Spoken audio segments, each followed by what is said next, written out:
Ninja's 12-in-1 Combi oven can steam, air fry, slow cook, and a whole load of other stuff. You may have already seen my video where I show you how it works and run through all its features.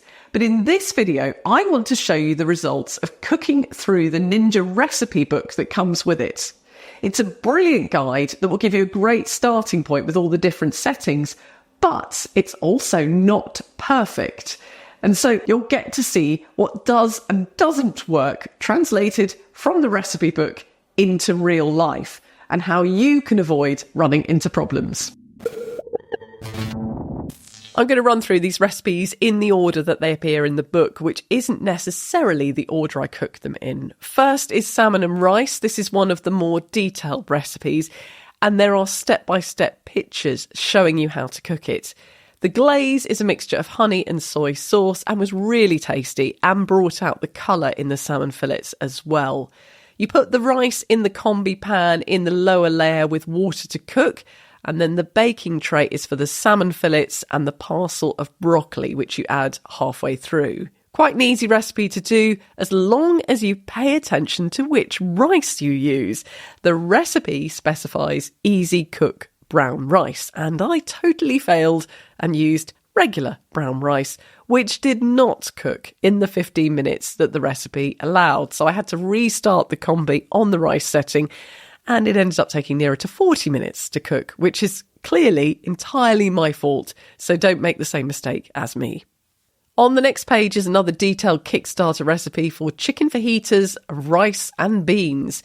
This is another Combi meal, which takes 20 minutes. You cook beans and rice in the Combi pan on the bottom and chicken and peppers on the top. Now, I've got two complaints about this recipe. Firstly, the peppers produce quite a lot of liquid, which then spills out into the rest of the baking tray and can make the chicken a little soggy too. I think it would perhaps be better to cook the peppers in a full parcel, as I did with the broccoli in the last recipe. Also, you get an awful lot of rice in comparison to how much chicken you get. This obviously makes quite an economical dish, but it just left us with a lot of leftovers of rice and with the kids saying that they wanted more chicken. The third Combi meal we tried was tomato, olive and meatball penne. I use my Ninja soup maker and blender to make the tomato sauce because there is a recipe in the instruction booklet that comes with that blender for it, but you can absolutely just buy a ready-made sauce and it will work every bit as well. You add the tomato sauce to the Combi pan with oil, water, penne and black olives. Then on the baking tray, you lay out meatballs and garlic bread in a tinfoil parcel. The only problem with this was that the loaf we were trying to use was too tall for the space, so I ended up putting that separately in another one of the air fryers in my kitchen. After 15 minutes, you combine the meatballs with the pasta. The results were pretty good, although the penne I used only requires 10 minutes cooking time. And so after 15 minutes in the Combi, it was, unsurprisingly, overcooked. I'm not sure that any penne actually requires 15 minutes cooking, so chances are whichever brand you'll use, you're going to run into this problem. If I was to cook this recipe again, I'd start the meatballs about 3 minutes earlier and then stick the pasta in a little bit later to get around that problem. Now, if you're into baking bread, there's a recipe for rosemary focaccia in the book. It's pretty simple to put together. You combine the flour, yeast, water, salt and olive oil, put it in a cake tin and then put it on Combi for 40 minutes to prove. After the dough has risen, the instructions tell you to put your fingers in to dimple the dough and then add a mixture of oil, rosemary and salt. But actually, it's much easier to do the dimples once the surface of the dough is covered in the oil. Otherwise, you will just get the dough stuck to your fingers and you'll end up pulling the dough back out of the holes that you've been trying to create.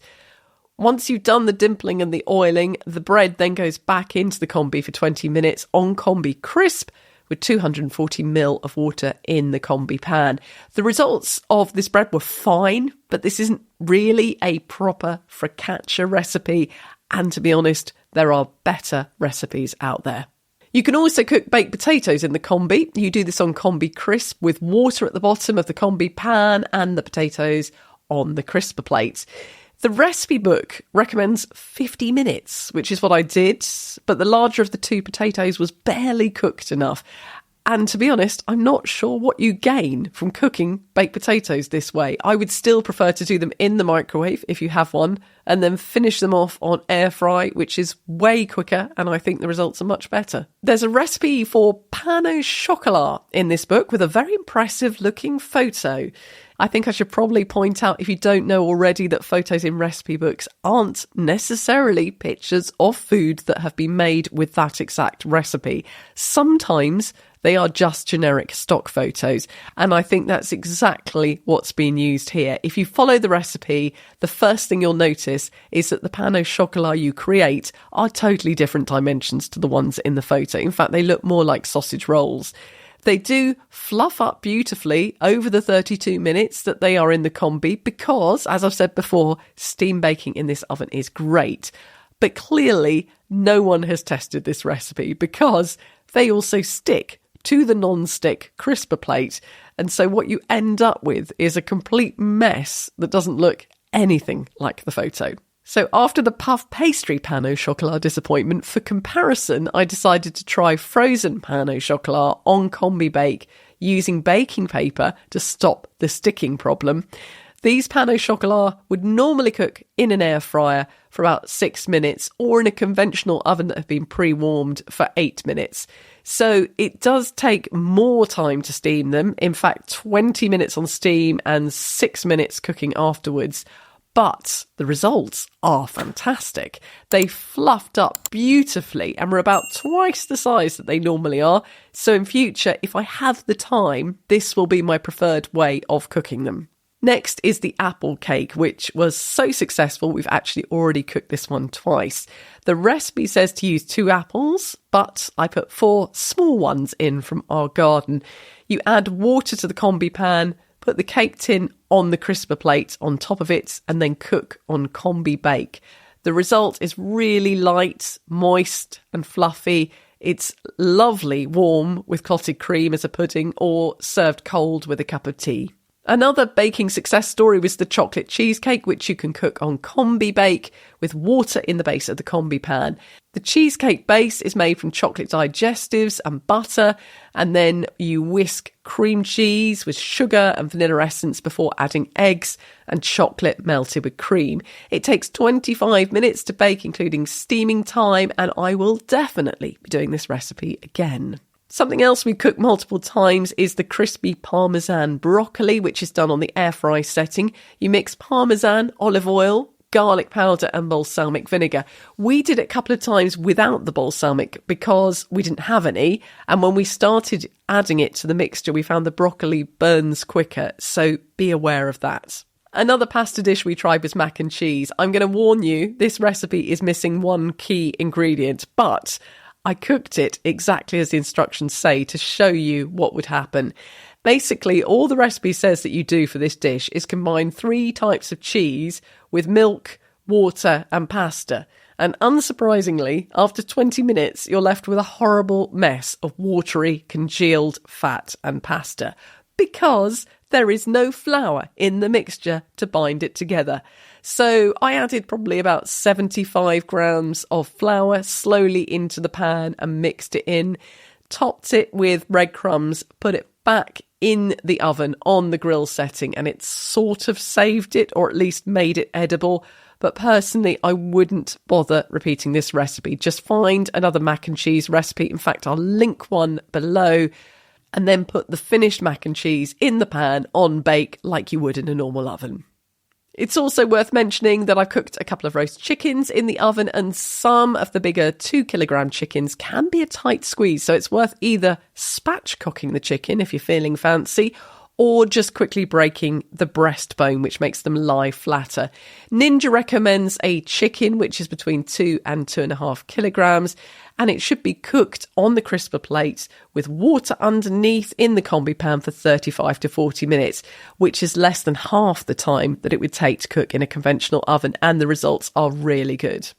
And the last dish I did was slow-cooked bolognese. This one is in the book as taking 4 hours and 15 minutes in total, of which 15 minutes is the prep and 4 hours is the slow cook setting. I'm here to tell you that the prep took a lot longer than that. In fact, for me, it was closer to an hour from the moment I got the ingredients out to the moment I switched to the slow cook mode. You start by preheating the pan, then you add oil and cook the veg mix on the hob setting for 6 minutes. Then you add tomato paste for a minute. Next is the mince, which the recipe says should take about 5 minutes to brown, but took 10 minutes when I did it. Then the wine goes in for 3 minutes. And finally, you add tinned tomatoes and milk. Now, I've never cooked bolognese sauce with milk in it. That's a whole other debate there. But I know it is a common addition, so I added it as per the recipe.